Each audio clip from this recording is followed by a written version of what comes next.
Sarah always walked slightly behind the crowd. It was something she had done since she was a child, a habit, a shield she had unconsciously built to avoid the prying eyes, the whispers, and the quiet judgments. People always noticed her walk, and while no one dared to comment openly anymore, she could feel their eyes on her like a spotlight shining on a part of her she wished she could hide. Her parents had always been the harshest judges. From a young age, they would criticize the way she moved, the way her feet hit the ground unevenly, as though her body itself was a betrayal. They would call it a hoof, mocking her behind closed doors, using cruel words disguised as tough love. "Stand up straight," her mother would snap. "Do you want people thinking you're broken?" Her father, less vocal but no less biting, would glance at her feet with disdain before muttering under his breath, "At least try to walk like a normal person." The worst part wasn't the words, but how they had convinced her that something was wrong with her, something she had to fix. Sarah had learned to live with her physical discomfort, the shooting pain in her legs, but the emotional scars ran deeper than anyone could see. As she grew older, she learned to hide her pain behind a mask of strength. Out in the world, she was functional, independent even, but the criticism she had absorbed over the years weighed on her heart like an anchor. She had survived, yes, but at what cost? It wasn't just her body her parents wanted to control. It was her entire sense of self. As the years passed, their narrative shifted. Now, instead of just belittling her for how she walked, they added a new refrain. "You owe us." "We raised you, didn't we?" her mother would say, her voice sharp like glass. "Do you know how hard it was raising a child with your problems?" Her father would nod silently in agreement, occasionally chiming in, "If it weren't for us, you'd be helpless." Sarah's accomplishments were never acknowledged. Instead, her parents focused on the sacrifices they had made. It was as though her life belonged to them, a debt she could never fully repay. Every promotion, every new milestone in her life was overshadowed by her parents' constant reminders of how much she owed them. "Remember," her mother would say, "you wouldn't be here if it weren't for us. The least you can do is show some gratitude." Gratitude, that word had become a prison in itself, in an attempt to distance herself from her parents. Sarah moved out at 23 and tried to build her own life. She had a steady job, a small apartment in the city, and a quiet routine. She had even made a few friends, Nina and Lucas. They didn't know about her history, and for the most part, Sarah kept it that way. Nina was outgoing and fearless, always eager to pull Sarah out of her comfort zone. Lucas, on the other hand, was quieter, more thoughtful, the kind of person who would stay late just to help you finish a project or listen without judgment. It was refreshing being around them. For a while, Sarah started to feel like she could live a life free of the weight her parents had placed on her. But there was always something in the background, a persistent voice telling her that her body was wrong, that she wasn't walking normally, that she would never be like the others. Even among friends, Sarah remained invisible in a way. Nina and Lucas never asked about her limp, never commented on the way she avoided eye contact when walking. They saw her, but they didn't really see her. It wasn't until one night, after an exhausting day at work, that things began to unravel. Sarah, Nina, and Lucas had gone out for drinks after work. It had been a long day, and they were all eager to unwind.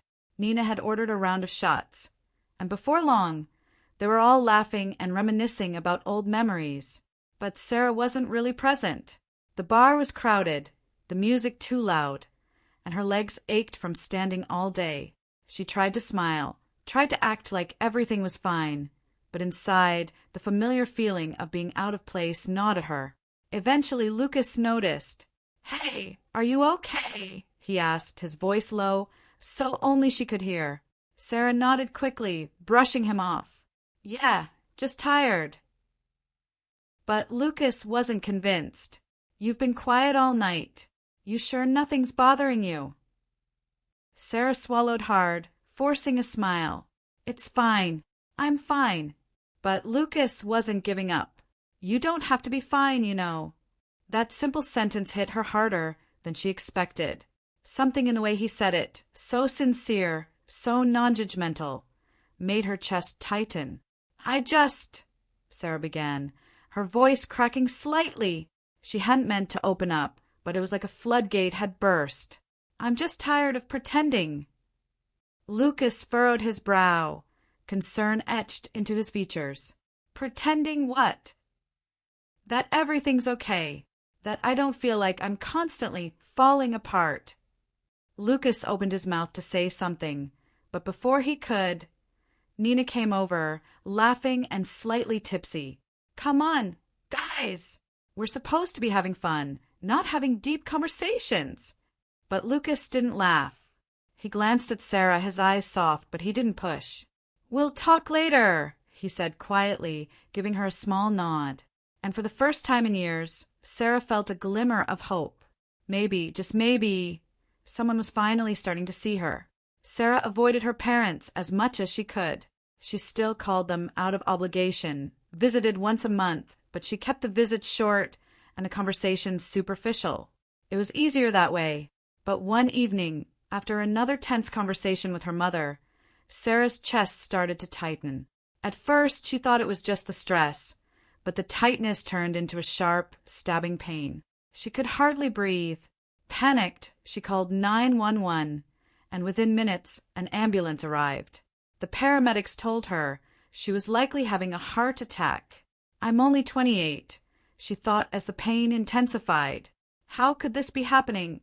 In the emergency room, as the doctors worked to stabilize her, all she could think about were her parents. Would they even care?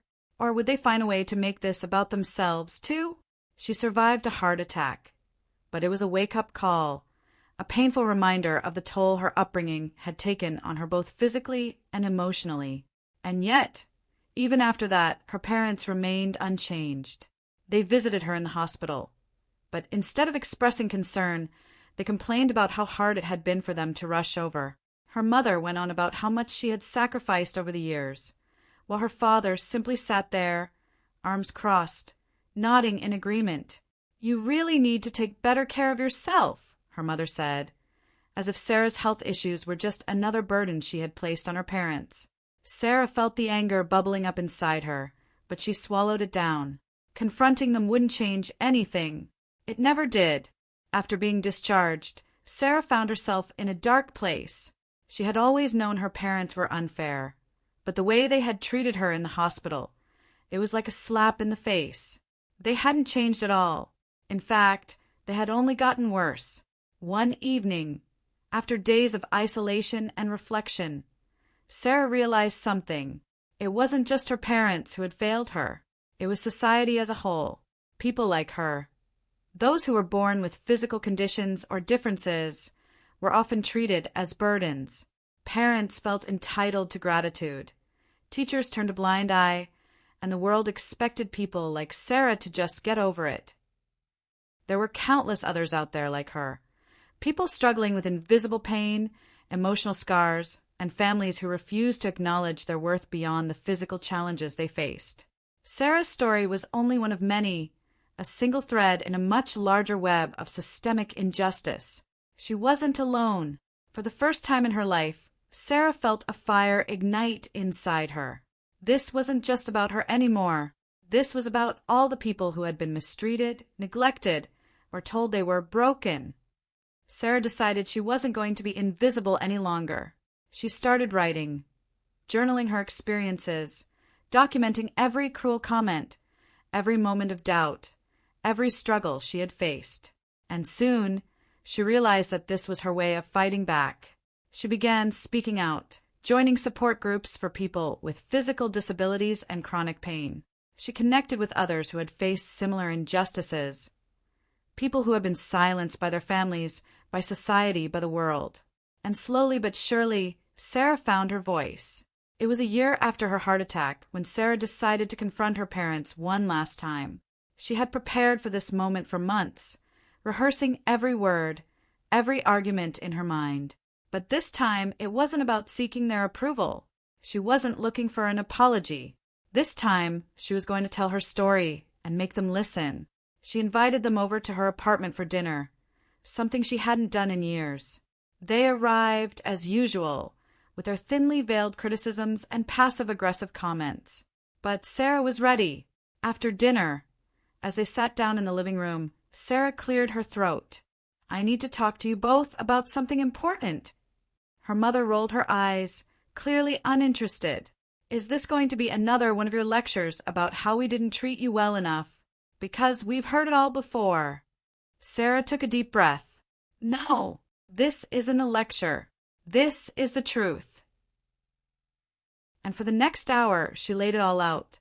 Every painful memory, every insult, every moment of doubt and shame they had instilled in her. She told them about the heart attack, about how their constant belittling had contributed to her stress and anxiety. She didn't hold back. Her parents were silent for most of it, stunned into a rare silence. "You've never cared about my well-being," Sarah said, her voice trembling with emotion. "You only cared about how hard it was for you to raise me. You never stopped to think about how hard it was for me to live with constant pain, both physical and emotional. And I don't owe you anything." Her mother opened her mouth to protest, but Sarah raised her hand. "I'm not finished. I've spent my entire life trying to make you proud, trying to live up to your impossible standards. But I'm done. I'm done pretending that I'm broken, that I'm something to be fixed." Sarah's father shifted uncomfortably in his seat, but he said nothing. "I've found people who see me for who I am," Sarah continued. "People who understand what it's like to be treated like a burden. And I'm not going to be invisible anymore. I'm not going to let you or anyone else define my worth." Her mother stood up abruptly, her face red with anger.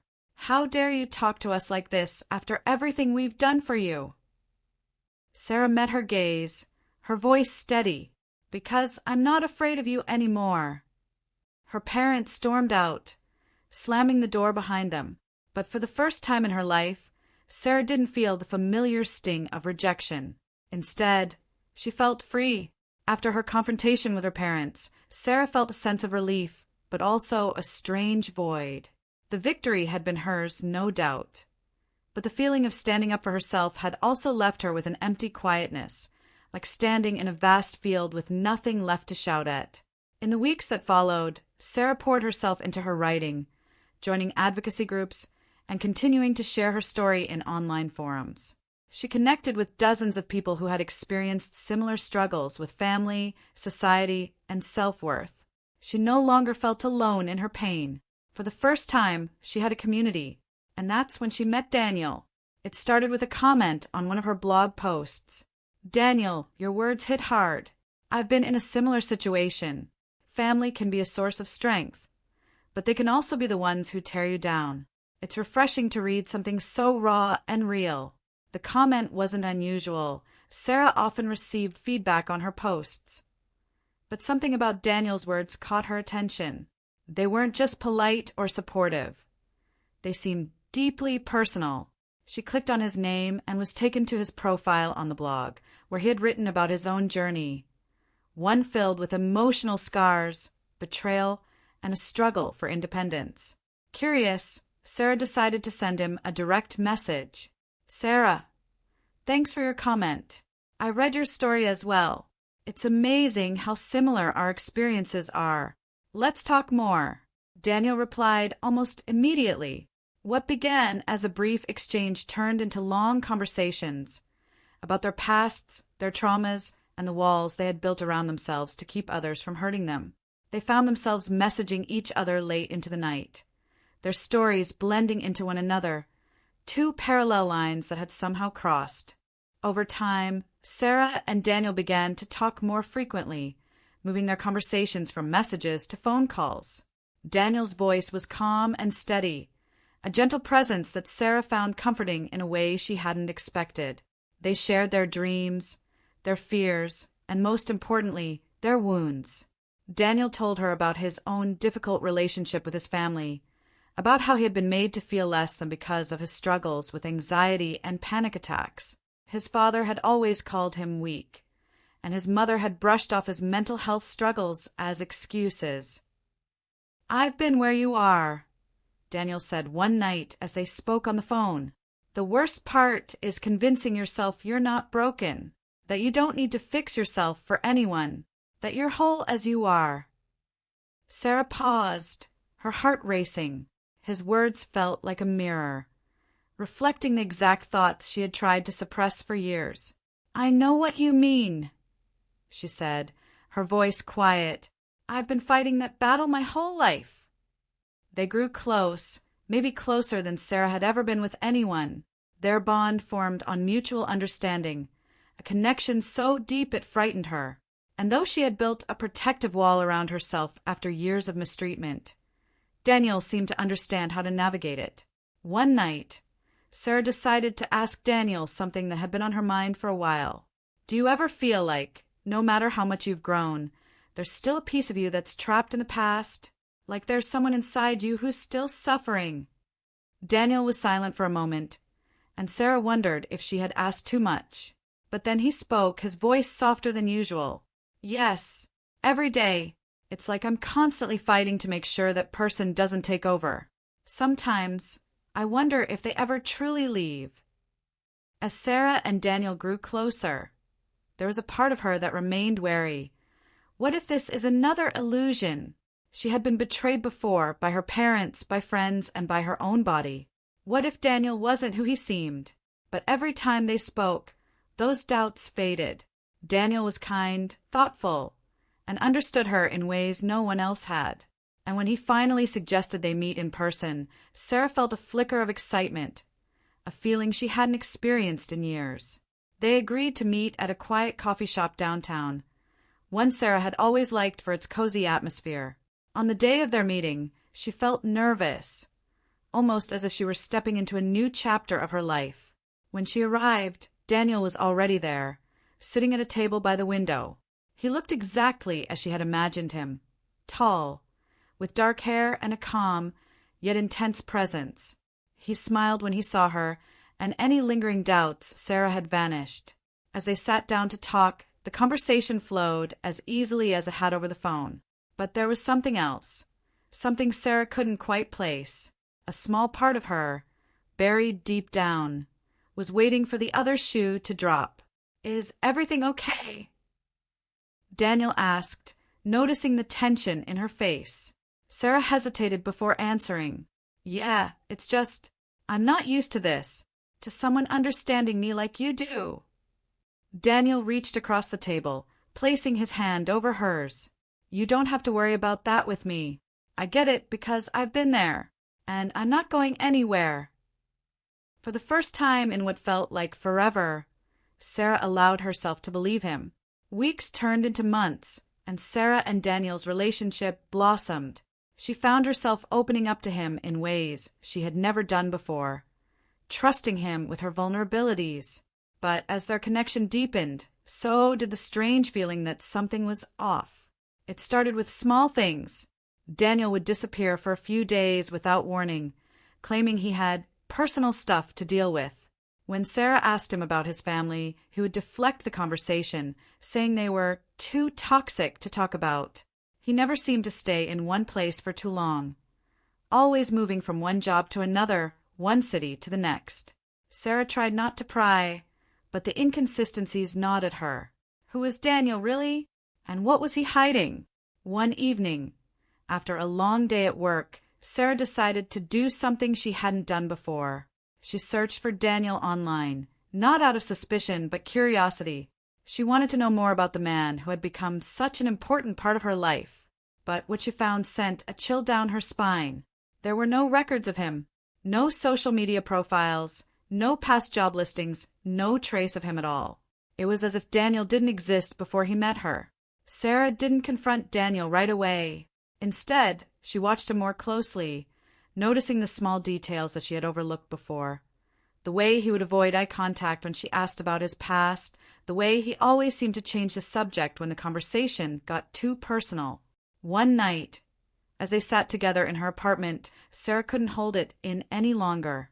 "Daniel," she said, her voice tense, "who are you really?" He looked at her, confused. "What do you mean?" "I looked you up," Sarah continued, her heart pounding. "I couldn't find anything about you. No social media, no job history, nothing. It's like you don't exist." Daniel's expression changed.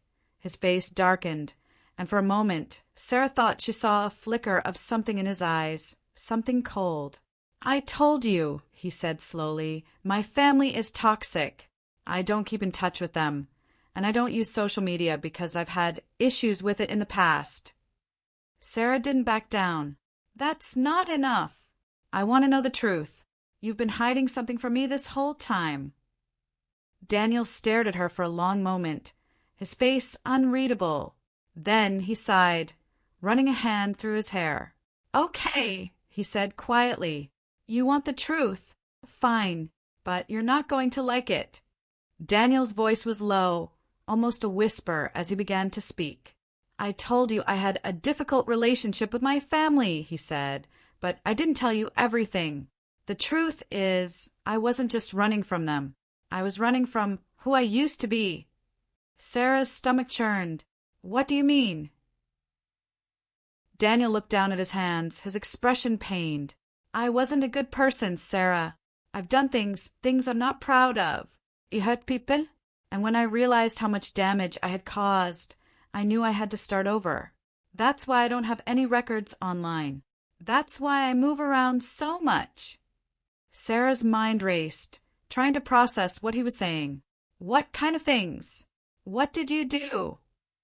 Daniel hesitated, his eyes dark with regret. "I can't tell you everything, but I can tell you this. Whatever you've been through, it's nothing compared to the people I hurt." Sarah felt a cold dread settle over her. Had she trusted someone dangerous?